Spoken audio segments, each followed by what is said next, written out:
उपमुख्यमंत्री अजित पवार यांच्या विमानाला बुधवारी सकाळी अपघात झाला। त्यावेळी अजित पवारांसह विमानातील 4ही जणांचा मृत्यू झाला।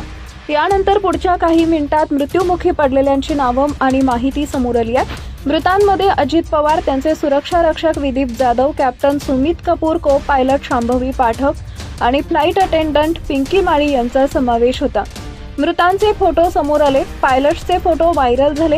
यानंतर कॅप्टनच्या पत्नीने इंस्टाग्रामवर एक स्टोरी अपलोड केली आहे। अजित पवार यांच्या विमानाला अपघात होताच सोशल मीडियावर माहितीचा महापूर आला। दुर्घटनेचे व्हिडिओ, फोटो समोर आले।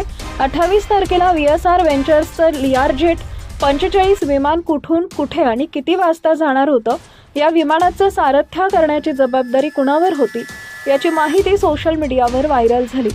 त्यात कॅप्टन साहिल मदान आणि कॅप्टन यश यांची नावं होती। त्यामुळे अनेकांनी कॅप्टन साहिल मदान यांचे फोटो शोधले। अनेकांनी कॅप्टन साहिल मदान लिंक्डइनवर पायलटच्या गणवेशातील यांचा फोटो काहींना सापडला, त्यानंतर तो व्हायरल झाला। अजित पवार यांच्या विमानाचं सारथ्य कॅप्टन साहिल मदान आणि यश यांच्याकडे नव्हतंच। या विमानावरील कॅप्टन बदलण्यात आले होते। साहिल यांची जागा कॅप्टन सुमित कपूर यांनी घेतली होती।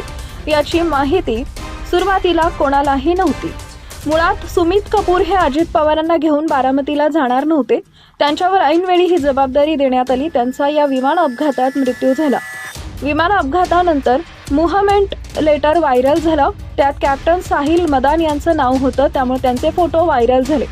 त्यानंतर एका इंस्टाग्राम युजरने एक स्टोरी अपलोड केली, कृपया ही बातमी काढा, कॅप्टन साहिल मदान माझे पती आहेत आणि ते अपघातग्रस्त विमानात नव्हतेच, असं स्पष्टीकरण संजाम सहनी यांनी इंस्टाग्राम स्टोरीच्या माध्यमातून दिलंय। सहनी या पेशानं मेकअप आर्टिस्ट आहेत। विमान अपघातानंतर अनेकांनी सहनी यांना कॉल केले, मेसेज केले। सहनी यांचे पती कॅप्टन साहिल मदान यांचा अपघाती मृत्यू झाल्याचा अनेकांचा समज झाला। त्यांनी सहनी यांना कॉल केले। काळजीपोटी विचारणा करणाऱ्या सगळ्यांचे सहनी यांनी आभार मानले। यासोबतच सहनी यांनी मृतांना श्रद्धांजली वाहत त्यांच्या कुटुंबांबद्दल सहवेदना व्यक्त केल्या।